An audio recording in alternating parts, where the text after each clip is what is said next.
Hey y'all, and welcome to the first episode of GASP Gossip.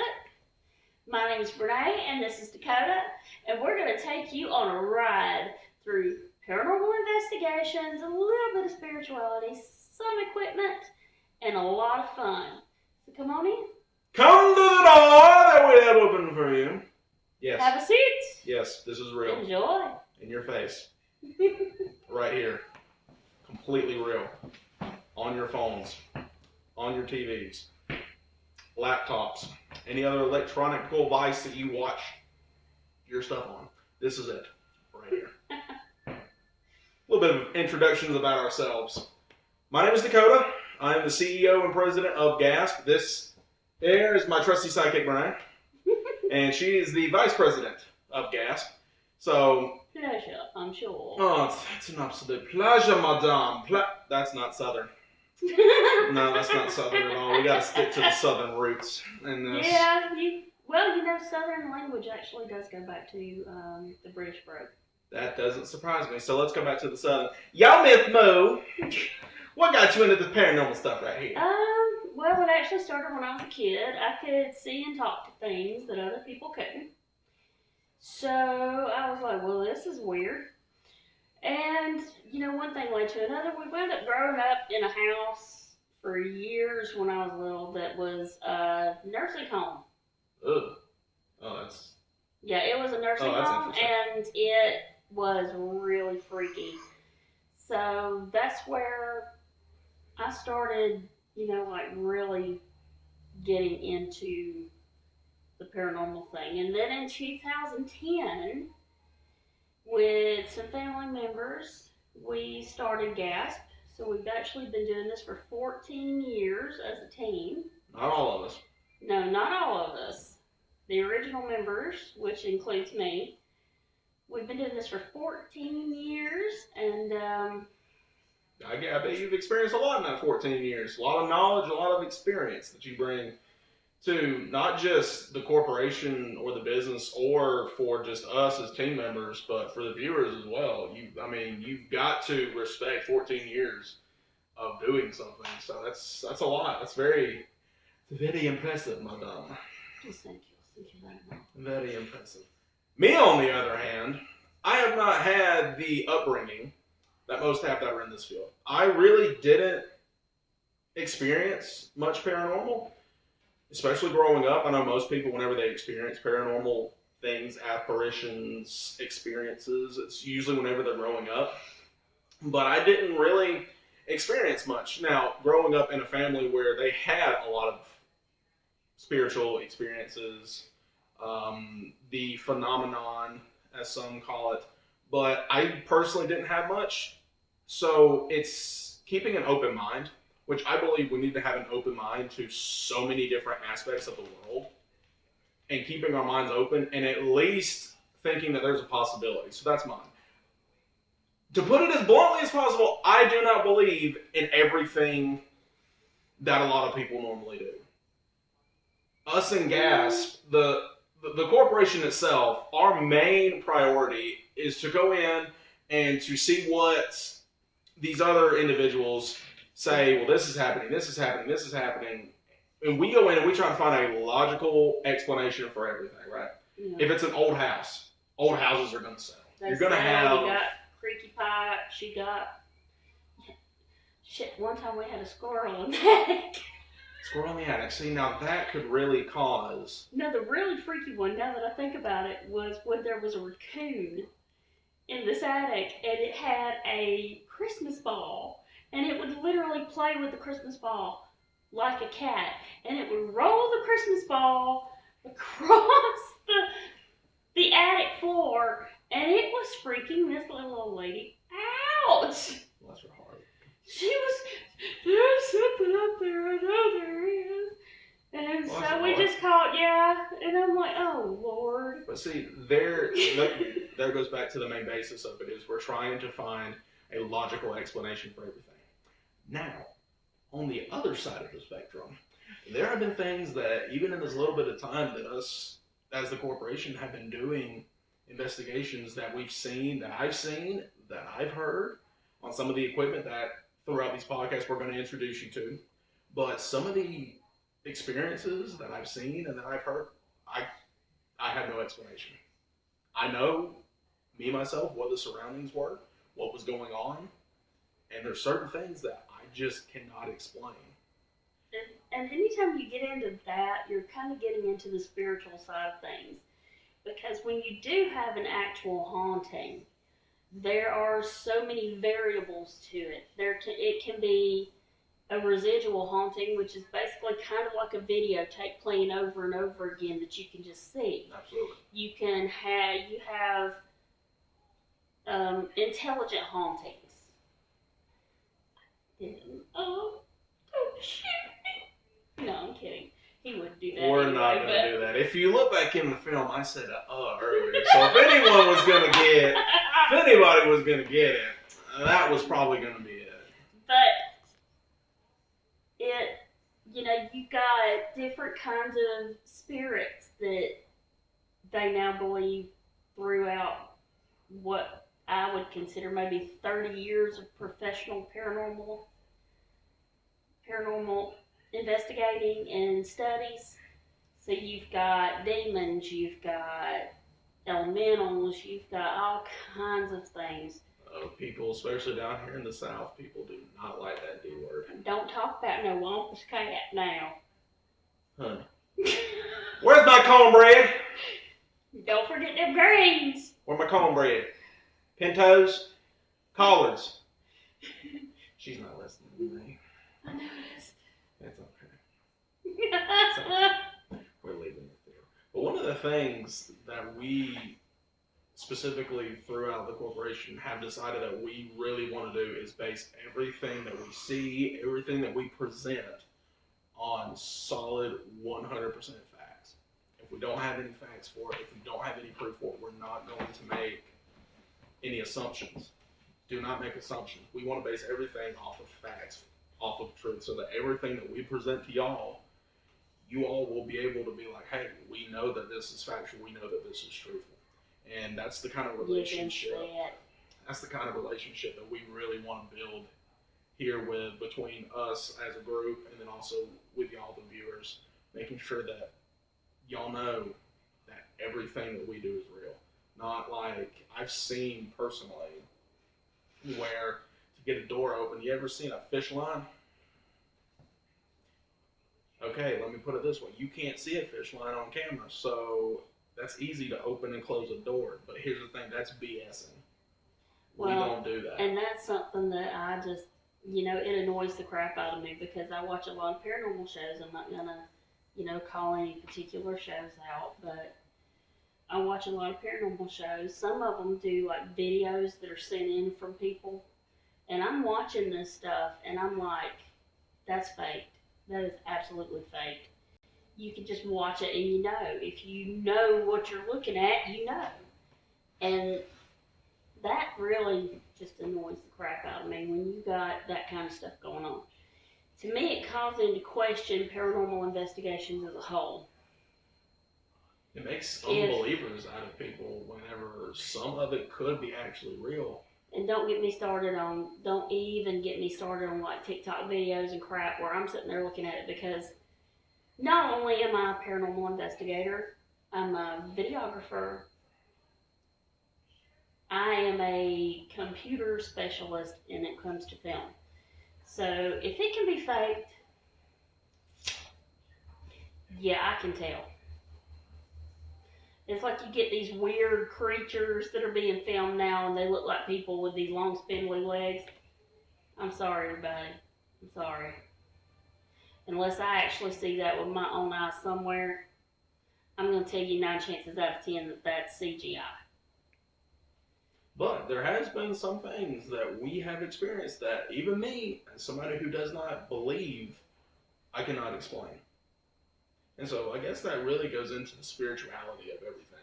What you believe in, what you don't. Just because you don't believe in it, don't look at somebody and force judgment on them because they do believe. Exactly. Because do you have 100% proof that it's not real? No. Do you have 100% proof that it is real? Possibly. Who knows? Depending on how you want to look at things, Who knows? But the aspect is keeping an open mind with everything. And I mean, going past the realm of just paranormal, just keeping an open mind to everybody, to every aspect in the world. At least don't put forced judgment on somebody. So, well, that's not my job. Me as the non-believer, one of the non-believers, we have two. Emerald, the other camera person, you'll meet her later on down the road that we're going to be taking you on. You will meet her, and she is also a non-believer along with me. And by non-believer, I guess you would really say is like, I don't believe that a ghost can take this cup of coffee, cheers, dilly, to y'all right here, and it could push it off that table. I do not believe it. Well, I mean, it's like I've heard instances of people claiming that ghosts could, like, pick up a piece of furniture and sling it. And I don't understand that. You know, as a paranormal investigator, ghosts work off of energy. And the amount of energy the ghost would have to be able to access and manifest to do that, to me, just is not, what's my word? If you want to say physics, it is not physically possible. How can a ghost pull that much energy out of the atmosphere around it unless they're next to a nuclear power plant? I mean, come on. Let's be serious. I don't have enough energy to pick up a piece of furniture and chunk it, and I'm a physical being. How in the hell is a ghost that has no physical body going to be able to pick something up and chunk it? If it is possible. Now, you know, like a rock, yeah, some kind of small something that, you know, you could question that when it's, we'll see, I'm sure. We've had rocks thrown at us before. See, I was not there for this. You were there for one. This was before. When we went down to the bridge, don't you remember? We heard drumming, and there were rocks being thrown, and you and our buddy. That was part of the Indian. Left me. That was part of the Indian culture that went into that. See, here's another thing about paranormal that a lot of people don't necessarily understand is the history. History and paranormal are like... They kind of go hand in hand. They're two peas in a pod. So if you don't understand and know your history, then honestly, I feel like that impacts a lot of people in a lot of wrong ways. Yeah. So, you got to kind of know where you're located and what has happened there. Who was there before you? That had a lot to do with it. Because everything is energy. There's energy in everything. And that, to me, is what gets left behind in places. That's what, when you talk about a residual haunting, where it's like a videotape that plays over and over again, that is residual energy that just keeps looping. It's like a circle. So, there's energy in everything. And if you don't know what energy was put into a space before you got there, you can be in a lot of trouble.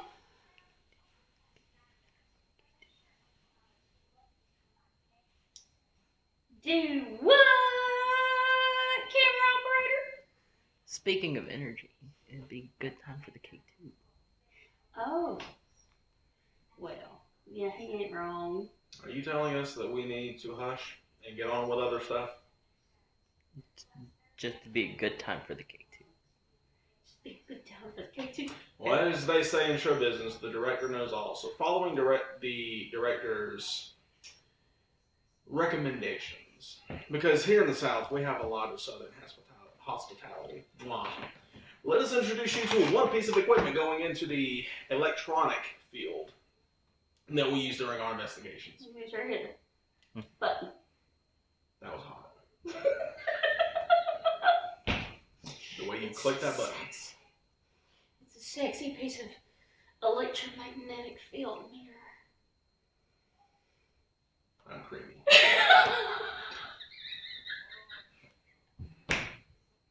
Just in case. Okay. So, Renee, you want to give us a little bit of information about the K2 meter? Yes. Well, this is a K2 if you didn't already figure that out. We're terrible hosts. We are. Really? You're either going to laugh at us, love us, or you're going to go, oh my God. You're like, wow, look at these idiots. So You have anyway, every right to think that. Shall I get my phone? Yes. A K2 meter picks up electromagnetic fields in a spectrum or an area. And just to show you that this guy actually does his job. We have my cell phone, just a regular cell phone, and you'll see actually during our investigations, whenever we schedule shoots and everything, we make sure, again, to make sure that there's no BS in it. Because as you can see, we're going to put my phone next to this K2 meter right here, and it's going to send no, it's not already. But you're going to see that these buttons right here are actually going to light up more, which means that we call that getting a hit. Yeah. So, and again, throughout the show, you'll hear about us saying that we get a hit. But just to show that there is no BS in this, as you can see, I put my phone close to it, and look at that, we just got a lot of hits. So if you ever see somebody who has a phone that's close to their K2 meter right here, as you can see, we're getting hits. Which again, makes the viewers think, oh, look at that, we just got some hits. But turns out, it's just somebody's phone. So you'll actually see during the investigation. And you'll hear us say. That make sure all phones are put turned away off, and put away. left in the car. We don't even have any phones on us during these investigations. We will have walkie-talkies, which will also be attached to our sides. And whoever is anywhere near the K2, nobody near the K2 will have a walkie-talkie for that very reason. Right Well, we do use our phones. We have a couple of apps that we use that are just fun. You know, sometimes they hit right, sometimes they don't. We'll be able to tell you if that happens or not. But if you notice, we won't use the K2 meter. But we won't use this at the same time. Never. Because as you can see, nothing physical you can do to this. It don't do nothing. You got a point on there. This is a PG show. Nipples. Oh, Lord. Okay, so back to a PG rating. So anyways, that's one of the pieces of equipment that we use. Throughout the podcast, we're going to be showing off more of the equipment that we use. And again, we want to base everything strictly off facts. Now, on to a more exciting aspect of the episode. The actual first investigation. So, we have our first scheduled investigation for this upcoming Friday, which will be 12th, April 12th, correct? Yes, and it will be our first official episode that we will upload for you guys to see the entire thing. Every piece of it. Yep. You're going to get to meet more of the members, which we're going to have more of the members on the podcast. Of course, we're going to have so many different, because everybody has a different story, everybody has a different aspect. We want to get everybody's story, and we want to get everybody's aspect in any of these investigations. So throughout the podcast series, we're going to have everybody in to talk about this, talk about that, and get more perspective on everything. So, going back to the first investigation, we're going to Shoal Creek, correct? That is in Cleveland County, Alabama, part of the Talladega National Forest. There's a lot of history that goes back with this that we will be presenting to y'all in the episode. So go check that out whenever it goes live. You'll be able to, we have two fantastic history people that get all of our historical facts, make sure that these are accurate, make sure that they're right.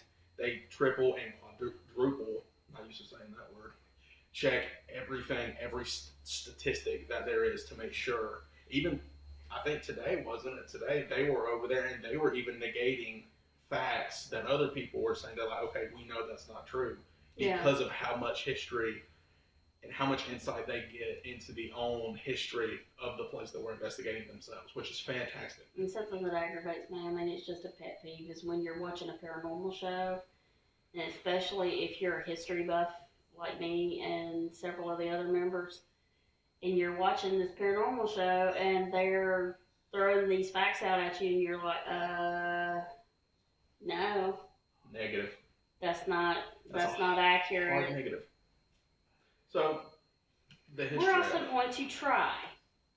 We're going to try to get in some special places, some special investigations that nobody else has ever done. And when I tell you that, I'm not just telling you that, and then you can go on Discovery Channel. No. These are It's gonna places have. that nobody has been. And actually, the one that we're doing Friday, I don't think any other paranormal team has done. Don't mark my words for that, but I'm pretty sure.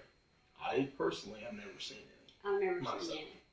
So we're going to Shoal Creek, as we mentioned. It's in Cleveland County, Talladega National Forest. Again, check the actual episode for the history of it.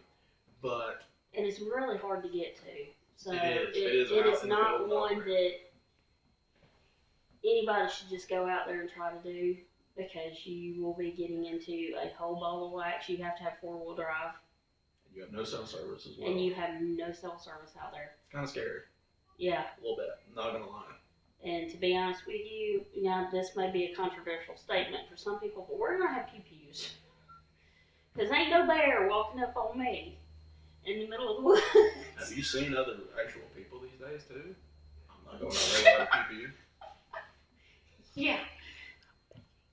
I'm not, no honey, no, I'm not going. I'm going out there with a pew-pew.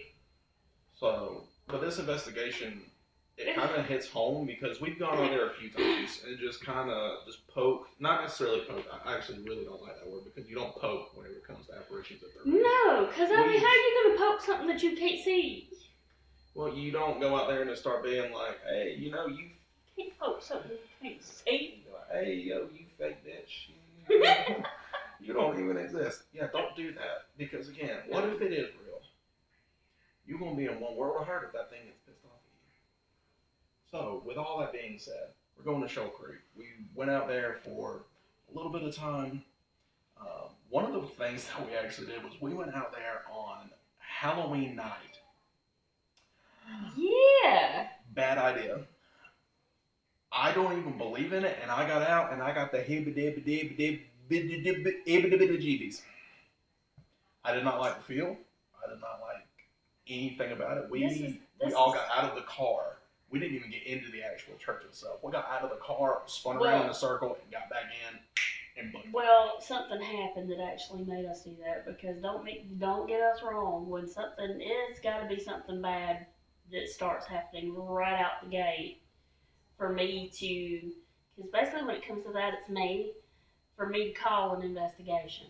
We got out of the car and one of the members got scratched. I mean, right out of the car. We weren't even out of the car 10 minutes. And she got scratched. And I'm like, you sure you didn't scratch yourself? Are you sure that you didn't hit something? Blah, blah, blah. And no. So, yeah, I mean, we're talking about 3 big old deep scratches down her back. So yeah, I said, this may be a little bit too dangerous, considering we had, what was at that time, a fairly new member with us. Because she'd only been on one training investigation. For sure. And it was like, oh, this is going to be too much for her. I don't think we need to do this tonight. I think we need to back up and punt, because this is going to be just too much for her for a first, real investigation. So, yeah. So, see, here's one thing that y'all will learn about me. You can tell me that somebody sacrificed a human to some funky demon right there in the middle, and I will stand in the middle of a pentagram and twerk over it and hope and pray that everything the bad is there to prove something to me. Sometimes I get a little antsy, and I will say things that probably, if they're real, would piss them off, hoping that it does. Because I want to see something. He's going to have me earn my keep, y'all. Because I'm going to have to clear him every 5 minutes. But you see, here's the thing. What's life without risks? What's life without risks? Being honest with you. I'll put it to you this way, son. When we get to go, someday, hopefully, we will get to go to, oh, geez, what is the name of it? I just drew a blank. There is a cave system in Ireland that is the Devil's Den. The Devil's Den, I think, is the name of it. Maybe, cameraman, would you remember where the Hellfire Club met? Isn't it the Devil's Den is what they call it, or something like that? I'm pretty sure, yeah. And by the way, the cameraman is Vanden, and you will meet him very shortly. But yeah, I wouldn't do that. No. So, I mean, it's going to be an interesting investigation. You might see me just randomly twerking over a few. That might be a thing, because I add insult to injury whenever it comes to spirits and apparitions. So, look forward to that on April the 12th. That's whenever we're actually filming it. You could probably expect about a week. Probably about, I'd say 2. Give me 2 weeks. About a couple weeks for us to, because again, I've got to go through, edit it, pull out what's really juicy for you guys, and we'll see, because we admire to quality over quantity. It does y'all no good for us to go through just really, really fast and pop this stuff out fast whenever we're not giving you the truth. So, yeah. I think that wraps up about the first episode of GASP Gossip. Yep. As you can see, we definitely gossip, and we are GASP, so we hold firmly to the name. Still want my cornbread. Come gossip with us, guys. Still want my cornbread. Time. Till next time.